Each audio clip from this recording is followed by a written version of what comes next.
Nuestra invitada de hoy es periodista. Conoció el aznarato y cubrió muy de cerca a Zapatero. Hoy es una de las pocas mujeres al frente de un periódico. En otra vuelta de tuerca, Ana Pardo de Vera.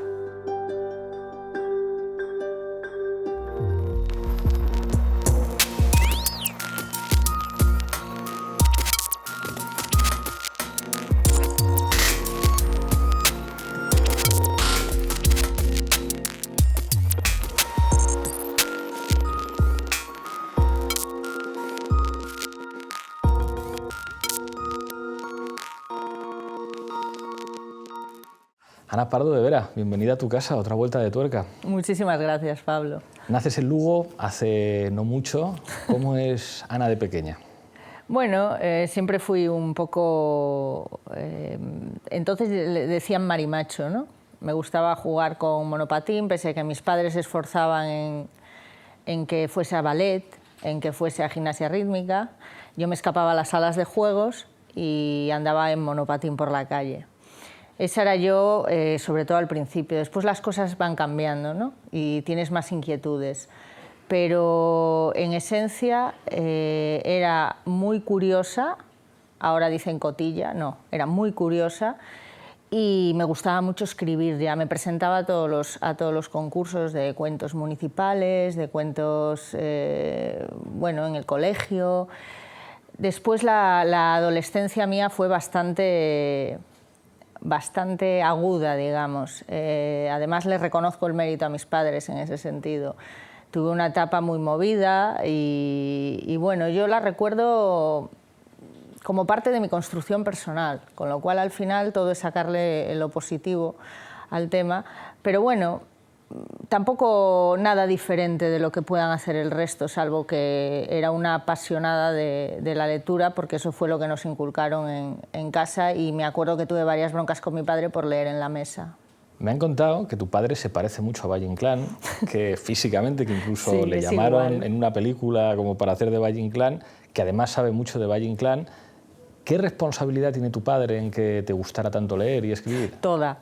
Sin ninguna duda, toda. O sea, mis padres estuvieron muy claros desde el principio que la cultura y la lectura eran o sea, parte fundamental de nuestras vidas para poder ser independientes, que es lo que yo exigía desde que tenía 2 años, yo creo, ¿no? Ser independiente en la vida. Entonces, desde el principio nos dijeron que por lo menos lo que nos iban a dar iba a ser la cultura, que la mamábamos ya desde pequeños, y una carrera universitaria, y después lo demás dependía de nosotros. Eso fue lo que nos dijeron a los 5, somos 5, desde pequeños. Mi padre es una persona que efectivamente es un apasionado de Valle Inclán, se ha fusionado con él, en lo físico también. Hizo la película con José Luis García Sánchez, el director, que además fue colaborador también de esta casa, y realmente el parecido es espectacular, pero además de eso tiene auténtica devoción por la forma de pensar de Valle Inclán, sabe todo de Valle Inclán. Nosotros veraneamos en Apobra do Caramiñal, en la Ría de Arousa, precisamente porque había una disputa municipal entre el nacimiento de Valle Inclán, porque él escribió en una casa allí la sonata de primavera, creo que fue, y siempre hemos estado ciertamente vinculados a Valle Inclán. Conoce a su hija, fue a verla, ella es una persona mayor. Siempre hemos estado muy vinculados a la figura de Valle Inclán a través de mi padre. Obviamente eso pesa mucho a la hora de elegir tu trayectoria. Por eso yo hice, entre otras cosas, hice filología hispana. Hablabas antes de tu adolescencia y me han contado que ahora, sin embargo, eres una espartana, que te levantas a las 6 de la mañana, que haces deporte. ¿Eso es de siempre o es...? Sí. Bueno, tengo fuerza de voluntad para las cosas que me motivan. Eso es indiscutible. También tenía fuerza de voluntad en mi adolescencia, pese al batiburrillo cerebral que tenía, porque era una cosa tremenda por las contradicciones en una sociedad muy conservadora. Mis padres no son conservadores, pero conservan, valga la redundancia, cierta disposición de familia, católicos. Entonces, bueno, pese a que hubo una apertura en mi familia con respecto al resto de la familia, que es prácticamente conservadora toda ella, los 8 hermanos de mi padre, pues todas esas contradicciones, claro, eso influyó mucho en mí, porque yo tenía unas inquietudes que no encajaban con el resto de la familia y bueno, las contradicciones en la adolescencia son muy difíciles de manejar. Pero fuerza de voluntad sí, los estudios, estudiaba cuando había que estudiar porque sabía que era importante, pese a que siempre fui más de trabajar que de estudiar, de hincar los codos, no podría haber hecho derecho, por ejemplo, como mi hermano. Y fuerza de voluntad, sí, pero también me gusta a veces decir, bueno, hoy es un día de ocio, entonces pues como a las 6 de la tarde, me voy al gimnasio a las 2 de la tarde. Es muy difícil hacerlo ahora con la nueva responsabilidad, pero es bueno hacerlo. ¿En qué momento decides que vas a ser periodista? Esa es una buena pregunta por una razón. Yo estudié ciencias puras en el instituto. La opción A en los planes antiguos, que era química, física, matemáticas. Nada de latín, nada de griego. Un horror, me espantaba, pero me gustaba mucho la arquitectura. Me gustaba mucho la arquitectura y quería ser veterinaria.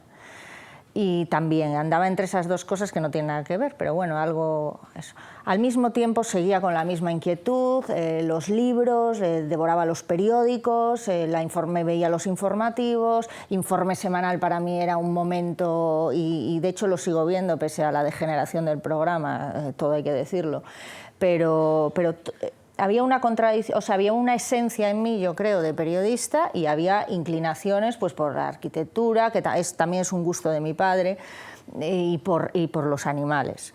Obviamente, cuando llegué a ciencias puras, fue una catástrofe.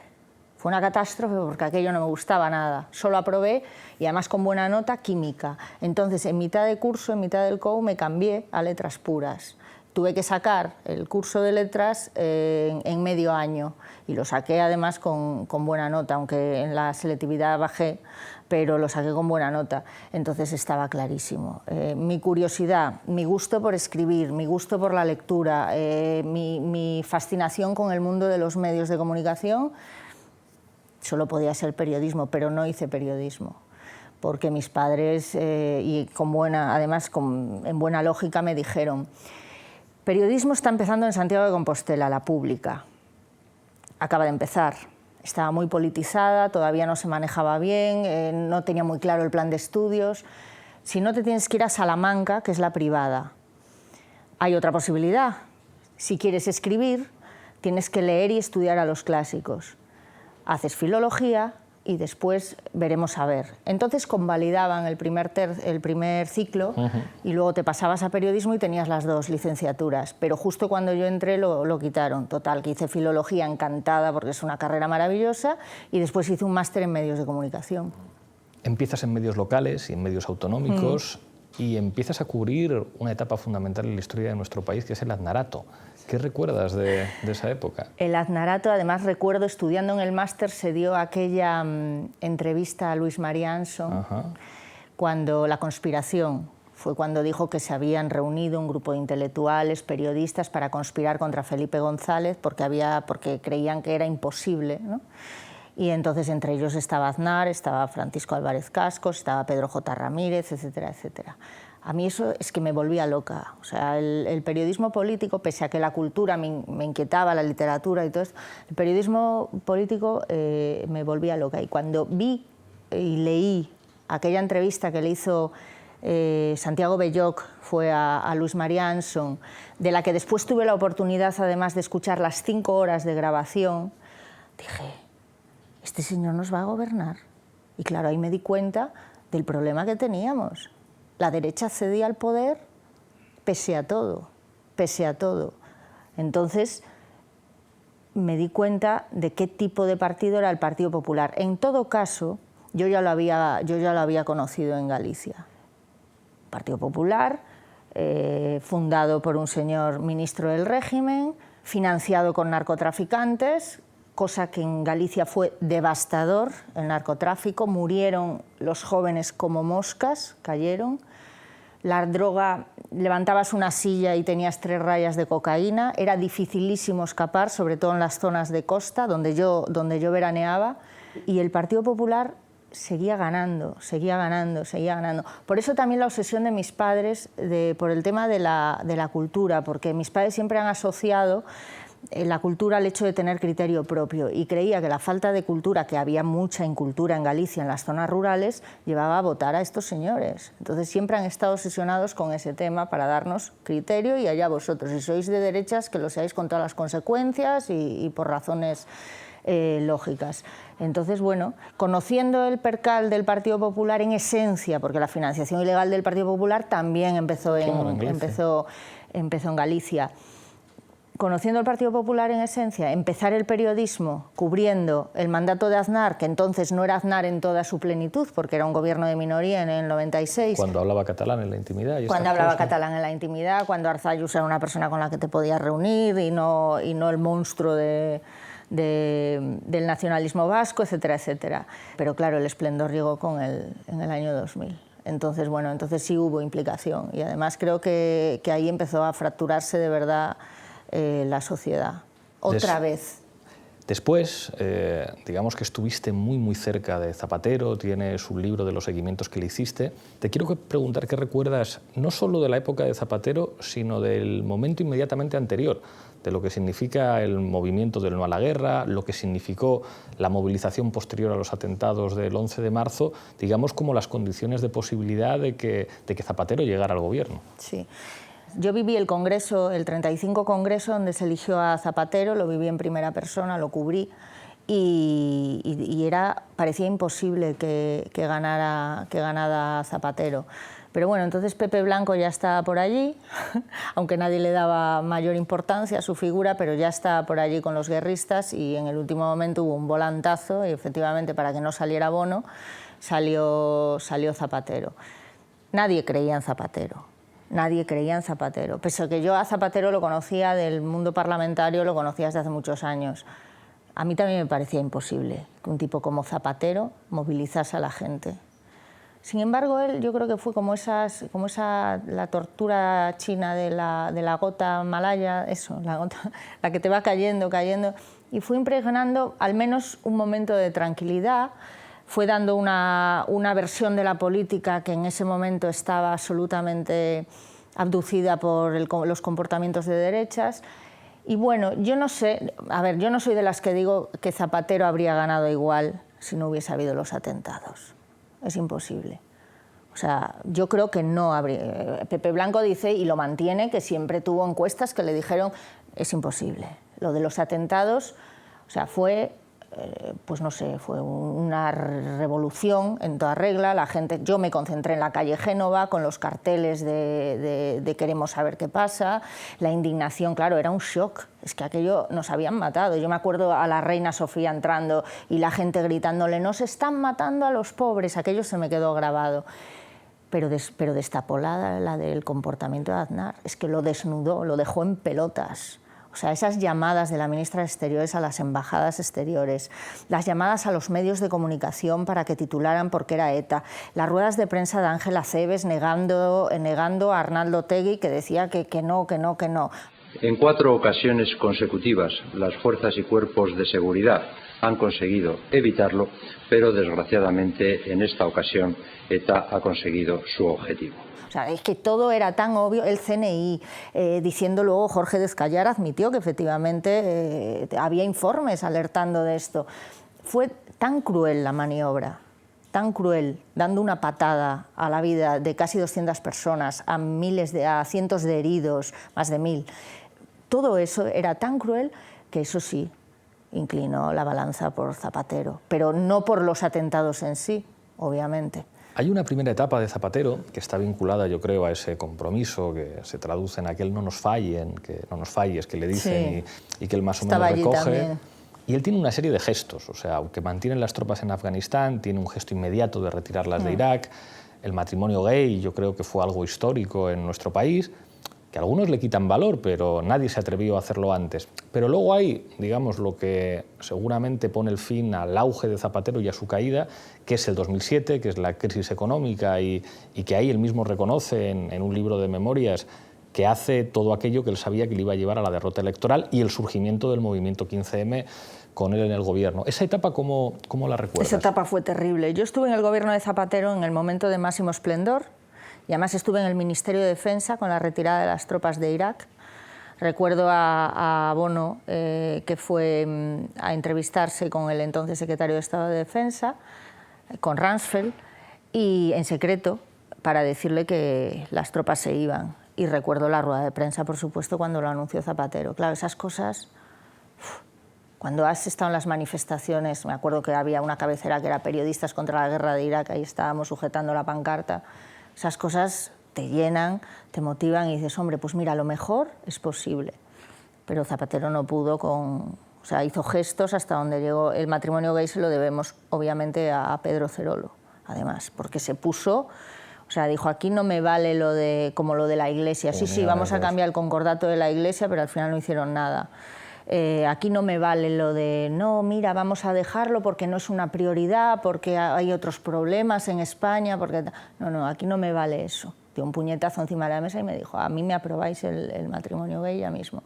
Y efectivamente. O sea, que eso hay que decirlo, que las presiones funcionan, que los cargos del partido, aunque no sean primera línea, funcionan y que deberían ponerse las pilas. Zapatero tenía muy buenas intenciones, Yo creo que fue el más demócrata de los presidentes que hemos tenido. Y además el presidente al que más le importaba la igualdad de las mujeres. Y la igualdad en general, el estado de bienestar.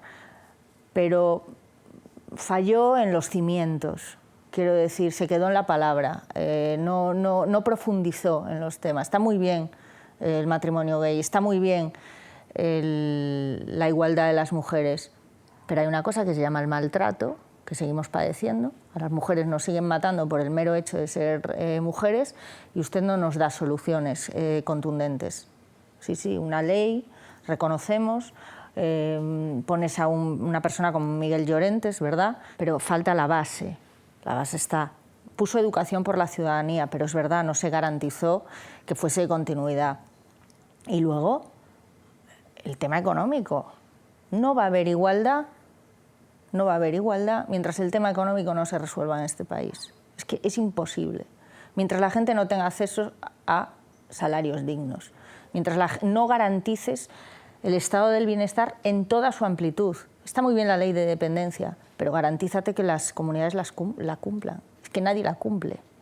O sea, lo de la ley de dependencia, sí, muy bien, todo queda muy bonito, pero Zapatero fue demasiado superficial en sus medidas. No se enfrentó a quien tenía que enfrentarse.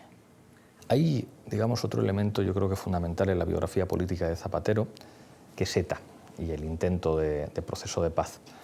El otro día, en un programa de Foro Apache, hablábamos de dos personalidades que seguramente son claves para ese intento y seguramente para entender la situación que tenemos ahora.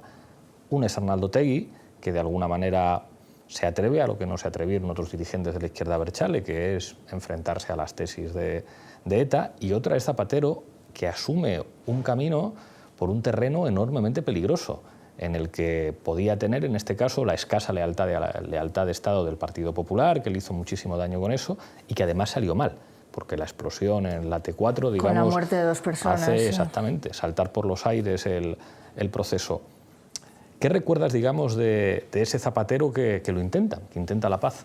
Bueno, yo creo que, como lo del matrimonio gay, pese a que no fue él en primera persona, esta sociedad todavía no lo ha reconocido a Zapatero. Probablemente nunca lo haga si seguimos con un gobierno del Partido Popular.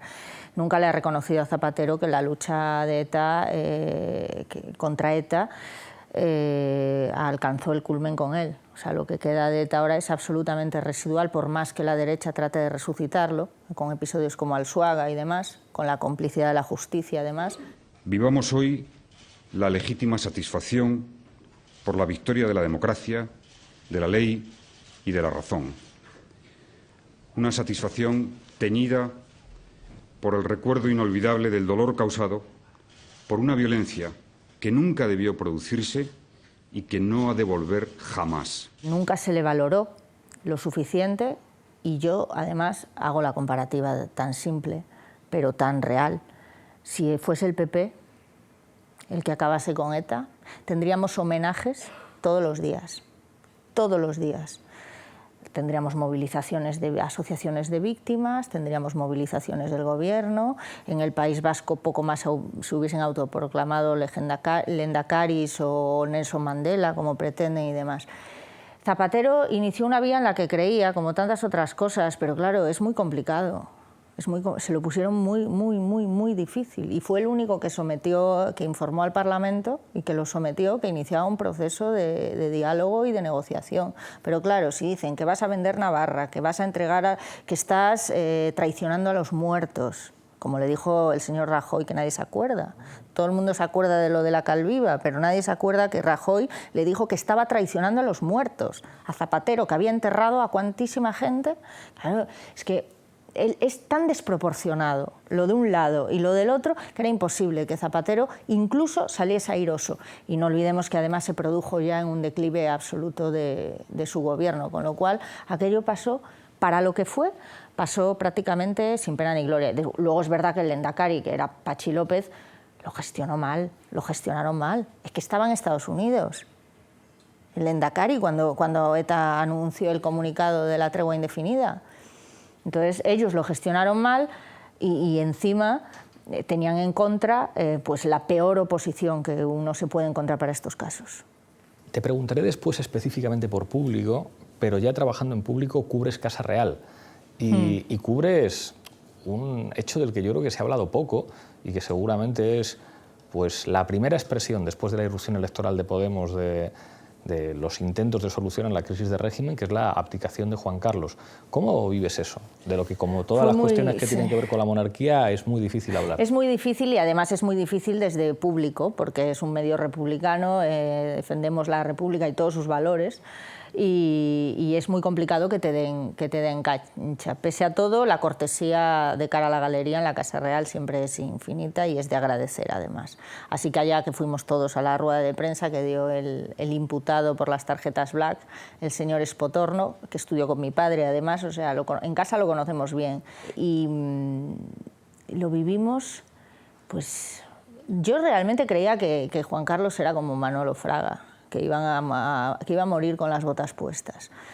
Pero es evidente... si por él hubiera sido... Si por él hubiera sido, efectivamente, eso iba a añadir, si por él hubiera sido, pero la realidad se lo llevó por delante. Aquello era absolutamente insoportable, o sea, lo del juicio de su hija, esa especie de comedia cutre que fue su romance con Corina, con Corina, impronunciable apellido, la princesa, autoproclamada princesa. Todo era un vodevil en la Casa Real y la gente se había dado cuenta. Es decir, lo había sido siempre, pero la gente se había dado cuenta de quién era el jefe de Estado. ¿Quién era el jefe del Estado? O sea, una persona absolutamente volcada en sus intereses, que le importa un bledo el país, le importa un bledo, lo único que le importa es él y además su figura de rey, ni siquiera la institución monárquica, porque si no, no habría hecho lo que hizo. Claro, los monárquicos es que entraron en cólera, yo conozco a muchos monárquicos y entraron en cólera. He decidido poner fin a mi reinado y abdicar la corona de España, de manera que por el gobierno y las Cortes Generales se provea a la efectividad de la sucesión conforme a las previsiones constitucionales. Entonces dijeron, bueno, pues por lo menos que asuma el mando el hijo, que es una persona pues gris, que ni fu ni fa, que en este momento... Y yo diría, pero que con mucho más talento que su padre, que su abuelo y que su bisabuelo. Que su abuelo sin duda. Cuando repasas las trayectorias, por una parte de Juan Carlos, que se las trae, de Don Juan, que ya es como la corte de Estoril, pero incluso las torpezas de Alfonso XIII, a mí me parece muy difícil imaginar que Felipe pueda cometer un error. O sea, hasta lo del 23F le salió muy bien, es decir, le dieron completamente la vuelta, pero lo del 23F, vamos, cada vez que estudias las cosas es impresentable. Cuanto más lo estudias, más te enfadas. Es impresentable aquello, fue impresentable y nos lo vendieron, pues pues el máximo logro del rey Juan Carlos. Él fue el que paró el golpe, él fue el que... No. O sea, la historia en este país tiene que ser reescrita de arriba a abajo. Totalmente. De arriba a abajo. Hablando de eso, 2007, la llegada de Público, eso es un antes y un después en este país. O sea, como poder ir a un kiosco y comprar un periódico en papel con una línea editorial completamente distinta, pues a elegir entre diferentes periódicos que terminan todos pidiendo el voto para el Partido Popular. ¿Qué recuerdas de esos inicios? Mucha ilusión. Muchísima ilusión. Yo estaba en el Ministerio de Defensa, me llamaron para incorporarme y ni me lo pensé 2 veces, obviamente. O sea, me parecía un proyecto nuevo, un proyecto fresco y además en un momento en el que es verdad que todavía estábamos, en 2007 estábamos, bueno, en un momento que ya empezaba a asomar el fantasma de la crisis, pero aquí lo retrasaron hasta el máximo posible y dijimos, bueno, es muy arriesgado. Porque claro, sacar un periódico impreso con esta crisis que tenemos encima y la publicidad que empezó a dar los primeros síntomas de caída, pero bueno, si lo van a hacer, adelante, o sea, que cuenten conmigo. Yo recuerdo pues lo que es la salida de un periódico, que muchas veces los lectores no perciben los lectores, los ciudadanos, etcétera, cuando se trata de la prensa digital también, el caos. Entrar en una redacción que va a empezar, los nervios, el caos, la primera, las planchas, las pruebas. Bueno, fue un momento, en mi opinión, fue un momento histórico, porque además fue un periódico que trató de verdad de darle la vuelta al periodismo y que si hubiese seguido... Es que crecía. Como medio escrito, seguía, pero se encontró con todas las puertas cerradas. Total. O sea, yo recuerdo todas. Como a la gente de mi edad nos encantaba. Todos comprábamos Público. Comprábamos poco también por el hecho de estar mucho más acostumbrados a usar Internet, pero aún así te gustaba. Pero yo recuerdo a mi padre no le gustaba la línea editorial del País, nada, pero era su periódico.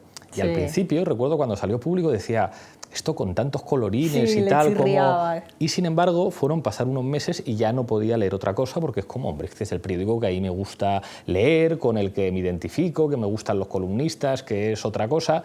Pues es esa militancia en los medios de comunicación. Yo creo que la gente no milita en los partidos, milita en los medios, milita en la emisora de radio que escucha, milita en el periódico que lee. Absolutamente. Por eso fue una pena, digamos, la pérdida de ese espacio simbólico que suponía Público está en papel. Esa fase, ¿cómo la viviste? Digamos, el pasito atrás de decir, bueno, ahora tenemos que centrarnos solamente en lo digital. Bueno, fue complicado porque es verdad que hubo un proceso muy complicado de cierre de la edición y esto tocó a todo el mundo, ¿no? Y además, quiero decir, a mí me despidieron, fui la primera despedida, o la segunda despedida de la edición impresa con motivo, O sea, aquello no daba más de sí, hubo que despedir y los que estábamos en puestos doblados, o sea, había una persona que hacía PSOE y estaba yo que hacía gobierno, pues nos fueron retirando. El paso a lo digital, pues fue un reto.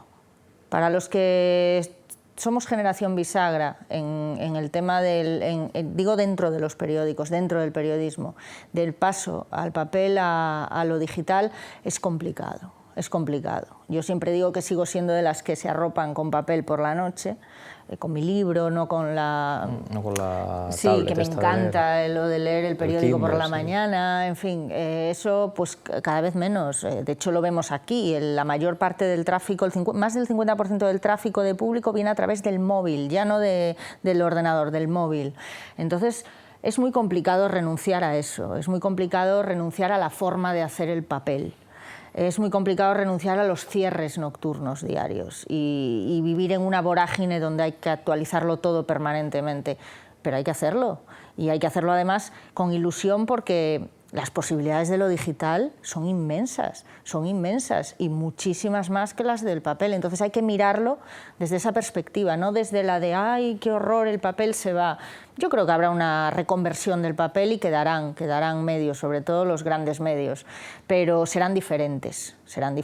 Lo digital tiene unas posibilidades tan asombrosas y para lo que nosotros entendemos por periodismo, que es la denuncia, el publicar lo que no se ve, el que la gente sepa realmente lo que está pasando, para nosotros lo digital es la bomba. Es la bomba, porque llegamos a todas partes, y si una persona viene y te cuenta un caso, podemos hacer de su caso, o sea, una ley podemos hacer es que no tiene nada que ver con la prensa escrita. No tiene nada que ver con la prensa escrita porque además llegas a todos los públicos. Llegas a todos los públicos por un coste cero, que además esa es una de las marcas de Público. No cobrar por la información, no cobrar por la denuncia, no cobrar por la honestidad, por unas banderas que además son más necesarias que nunca, la lucha por la igualdad.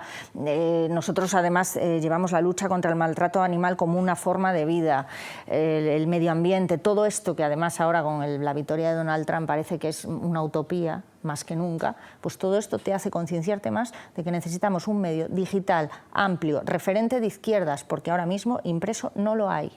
No hay medios referentes de izquierdas. Necesitamos eso y necesitamos que llegue a todo el mundo y que lo lea todo el mundo, los de derechas y los de izquierdas, los del centro y los del mediocentro, me da igual, que nos lea todo el mundo. La televisión, el formato televisivo en Internet, el formato de radio en Internet, la opinión, la inmediatez, todo eso cabe en lo digital.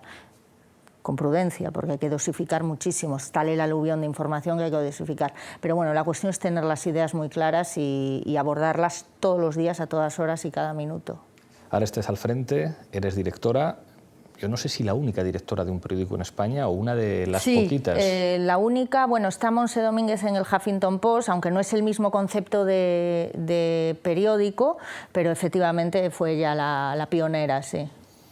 ¿Cómo lo llevas? Pues al principio a mí se me comunicó en julio la decisión, aunque tomé posesión entre comillas en septiembre, y claro, ya me amargaron el verano completamente porque ya no pegaba ojo y ya todo era qué puedo hacer, cómo podemos romper el techo de público, a quién más podemos llegar, qué proyecto puede ser, y luego pues con todo el agradecimiento y con toda la ilusión. Con toda la ilusión, quiero decir, yo sé que no estoy dirigiendo Público porque sea mujer, pero soy mujer y estoy dirigiendo Público, claro. Y eso es importantísimo y además ojalá sirva para ir abriendo camino, porque el staff en los medios de comunicación en España es una vergüenza, Solo el 10% de mujeres están en puestos directivos. Sí. Es una auténtica vergüenza, porque además yo creo que somos necesarias sobre todo para una actividad que pretende dar una visión honesta y global del mundo y de la realidad, y sincera. ¿Qué visión vas a dar si no cuentas con mujeres para abordarla? Totalmente. Es que es imposible. Con lo cual, adelante con ello y yo, ojalá haya más mujeres. También me he traído a Virginia Alonso de adjunta a la directora, con lo cual estamos las dos al frente y la verdad, de momento no puede ser mejor el balance. Hay algo que en los últimos años ha adquirido una notable importancia, que es la presencia de los periodistas en las tertulias de televisión y en los platós, y en particular de los directores de los periódicos. Digamos que ya casi todos los directores de periódicos se buscan un hueco en televisión. Si no recuerdo mal, tú empezaste a ir cuando sacasteis lo de Monago, o sea, cuando sacasteis los famosos viajes de Monago a Canarias, pagados con el Senado. Ana Pardo, demasiadas vaguedades. Y luego eso de tenía una intensa actividad política allí porque quería ver cómo era la campaña Tenerife, cuánto te quiero mucho, escúchame, es como alucinante, ¿no? Un poquito de vaguedad sí que hay, ¿no? Demasiadas vaguedades, tantas que quiero recordar que al día siguiente, cuando se le preguntó a los senadores del Grupo Parlamentario Popular, algunos que aparecieron con nombres y apellidos en los medios, no recordaban semejante actividad del senador Monago en las Islas Canarias, y además decían que la actividad en Canarias se ocupan los propios senadores de Canarias, que si no, ¿qué demonios iban a hacer ellos allí? ¿Qué le parece todo esto a la periodista que sacó esta información a la luz? Está con nosotros esta noche Ana Pardo de Vera. Ana, buenas noches, bienvenida del diario Público.es. Gracias. Ana, una preguntita antes de profundizar en materia. Sí. ¿Has escuchado las explicaciones del señor Monago? ¿Qué te parecen? Pues me parecen que, bueno, tiene una magnífica puesta en escena, lo demostró simplemente con el SMS que envió por la noche a sus más cercanos colaboradores y amigos. ¿Qué piensas de los platós y de su interacción con el periodismo? Porque es verdad que por una parte tiene una enorme eficacia, o sea, de repente te están viendo millones de personas y digamos que tu papel es otro y tu cuenta de Twitter es mucho más grande y hay veces que hay periódicos que son casi indisociables de la persona que está al frente por su presencia pública. Pienso en Marhuenda, o sea, ¿qué sería de La Razón sin Marhuenda? Pero ¿cómo, digamos, cómo vives esa relación? Es decir, por una parte estoy al frente de un periódico y por otra pues colaboro con Telecinco, colaboro con La Sexta, colaboro con medios de comunicación que ven millones de personas. Es lo que dices tú, el que está, o sea, hay que estar en la televisión. Yo lo asumo como parte de mi trabajo y además creo que es importante porque la televisión te da acceso a muchísima gente y entonces lo que pasa es que no tiene nada que ver con lo que yo hago. Quiero decir, el periodismo en televisión es un periodismo de titulares. Las tertulias son tertulias de titulares. Rara vez puedes tener una reflexión de más de un minuto de duración. Entonces, claro, es complicado, pero bueno, yo creo que se trata de meter tus ideas, en este caso las que defiendo además para público, y de que público esté en las tertulias. Me parece fundamental, porque quiero decir, es que no hay publicidad que pague eso, sinceramente lo digo, no hay publicidad. Además yo estoy encantada, ya iba antes de ser directora, pues con más razón siento la responsabilidad ahora de darlo todo también en las tertulias, y me gustan las tertulias. Me gustan las tertulias porque dan acceso a mucha gente que no ve más que la televisión, que solo se informa a través de la televisión, y en España hay mucha gente que solo se informa a través de la televisión, que le gustan las tertulias, por lo tanto, que les gusta la política. Tienes una responsabilidad para que no se frivolice la política. O sea, quiero decir, no debemos caer en la frivolización de la política en las tertulias, eso es lo más complicado. Y luego hay que tener periodistas honestos en las tertulias. Quiero decir, periodistas que defiendan realmente lo que creen y que no mientan. Yo me fui de La Sexta anoche porque hay un periodista que mentía.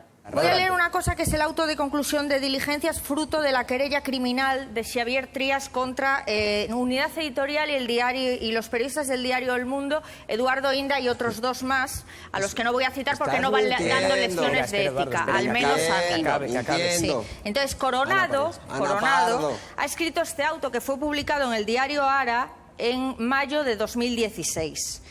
El magistrado cree que Inda y los otros dos periodistas, a los que no voy a citar porque, insisto, a mí no me van dando lecciones de nada, no comprobaron la noticia.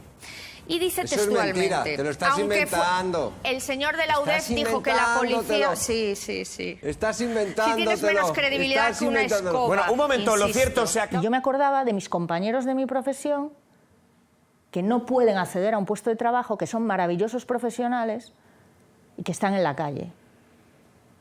Que si yo hubiese hecho lo que hace este señor, que se llama Eduardo Inda, a mí me habrían echado de público en 2 segundos. Pero él siguió allí, entonces yo sentí que tenía que ponerme un límite. Pues esos son los límites para mí de las tertulias. Esto me da pie a preguntarte por algo que es un tema casi tabú entre los periodistas, entre ciertos periodistas que les molesta enormemente que se hable del periodismo. Digamos, el periodismo es algo de lo que no se debe hablar y un periodista jamás debe ser noticia. Ni siquiera Eduardo Inda debe ser noticia aunque mienta. Sí. Esto me parece que no es así. Creo que el debate sobre los medios de comunicación y la información es uno de los debates, digamos, más vivos en nuestras sociedades, a pesar de que raramente se hace un titular a partir de eso. Es raro ver un titular que digan: han despedido al director de un periódico, a Nacho Escolar, por publicar una información sobre el dueño de otro medio de comunicación. Y esto es gravísimo. O sea, esto hubiera podido ocupar tertulias, cabeceras, pero de esto no se habla. O lo que señalas de Inda, claro, el problema no es Inda, el problema es quién coloca a Inda en los platós. Inda es una herramienta. Total. Incluso nosotros hemos conseguido sentar en el banquillo de los acusados. Si le condenan, si se prueba que falsificó documentos, va a seguir en los platós de televisión porque hay otros periodistas, otros dueños de medios de comunicación que dicen: te quiero tener aquí. ¿Cómo ves la situación del periodismo que se ha convertido en un tema de conversación e incluso de indignación? Es decir, en las redes sociales, o sea, a veces la gente dice es que esto es impresentable. Claro, es que es muy complicado además, porque yo me solidarizo siempre con los compañeros periodistas, con los que somos, bueno, en mi caso ahora ya no, pero con los que somos el último eslabón de la cadena, porque es muy complicado ejercer en empresas que tienen intereses superiores. Es complicadísimo. Yo lo he hecho y es complicadísimo, casi imposible. Por otro lado, tú tienes que ganarte la vida. Claro. Mal ganada, además, ¿eh? Mal ganada, porque el periodismo no es la profesión mejor pagada para los redactores de base. Entonces, yo, claro, dices, ¿qué haces? ¿Te vas del país? ¿Te vas del país? Porque la manipulación ha sido tan brutal en el caso del PSOE, tan brutal en el caso de Espinar, tan brutal con vosotros en general, que dices, ¿y qué hago? Entonces imagínate, pero claro, entonces pongamos periodistas, de verdad. O sea, tiene que haber una asunción de responsabilidades por parte de los dueños de los medios de comunicación. Y no me atrevo a decir que debería de ser por ley, pero la regulación de la prensa en este país está por hacer. Está por hacer, y está por hacer precisamente para dar libertad a los periodistas. Para protegerlos. No para someterlos a los empresarios, a los intereses de turno, al accionista mayoritario que es el HSBC, responsable de tantos blanqueos de narcotraficantes, el accionista mayoritario de Prisa, digo. Sí. Ya no es la familia Polanco. O sea, no pueden estar sometidos, no podemos estar sometidos los periodistas a empresarios que no acatan unos mínimos, porque entonces se producen este tipo de cosas. Son los empresarios los que mandan en los medios, también en el caso de Inda. Por eso sigue ahí. Yo cuando les dije, mira, yo me voy a ir, y lo siento muchísimo por el equipo de La Sexta Noche, que es maravilloso, tú lo sabes, has ido allí, la gente es estupenda, me voy a ir porque, bueno, es que ni se me pasa por la cabeza que echéis a Inda, así que ya ni lo voy a plantear. Me voy, lo lamento mucho, pero creo que yo aquí tengo un límite. O sea, yo no puedo consentir lo que ha pasado en esta noche, que me saquen a mi familia, a mí, que no soy nadie más que una periodista, porque estoy sacando un auto judicial contra él y se vio acorralado. Entonces, ese tipo de cosas lo propician los empresarios. Claro. Y eso es lo que hay, simplemente, parece sencillo, claro, pero los intereses económicos, amigo mío, ¿qué te voy a contar?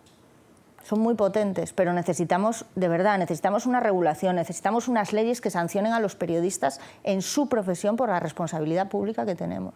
Las necesitamos. Estamos llegando al final, vamos con el cuestionario. Un referente profesional para ti. Tengo varios, pero Julia Otero me gusta. ¿Qué de noticia, Lugo también. De Lugo también, es verdad. Sí. ¿Qué noticia te hubiera gustado cubrir? Que ganase Hillary Clinton, y mira lo que digo, las elecciones. Y mira lo que digo. Fíjate. Porque Hillary Clinton... Entre lo malo y lo menos malo. Claro, pero mira lo que tenemos. Total. ¿Un político que te haya impresionado? Pues va a sonar mal, pero Zapatero me impresionó no él en global, pero sí en determinadas ocasiones. ¿Un libro? La Regenta. Lo sabía eso, me lo habían chivado. Tengo como 10 ejemplares eres diferentes. Súper fan de la novela sí. policíaca, pero La Regenta... La Regenta es mi libro, lo leo una vez al año y cuanto más lo leo más me gusta, es una maravilla. Y luego, bueno, leo de todo, pero la novela policíaca, si quiero desconectar, es fundamental en mi vida, sí, sí, sí. Vamos con la rueda de reconocimiento, vamos a empezar por ZP. Fue honesto, pero lo cambiaron. Rubalcaba. Nos han vendido de él una imagen que no se corresponde con la realidad. Pepe Bono. Un animal político. Carme Chacón. Una mujer que pudo hacer mucho por las mujeres. Núñez Feijóo. Un ave de rapiña. Rajoy. Madre mía, es que lo conozco desde hace tantos años. Rajoy es el hombre impasible. Pues ahora sí que sí, llegamos al final. Te entrego la taza de la tuerca, que hay que coger con la mano izquierda, y te invito a que mires esa cámara supuesto. Y brindes por lo que quieras. Pues brindo por todos nosotros y sobre todo brindo por el periodismo. Muchísimas Gracias, Pablo. gracias. Muchas gracias.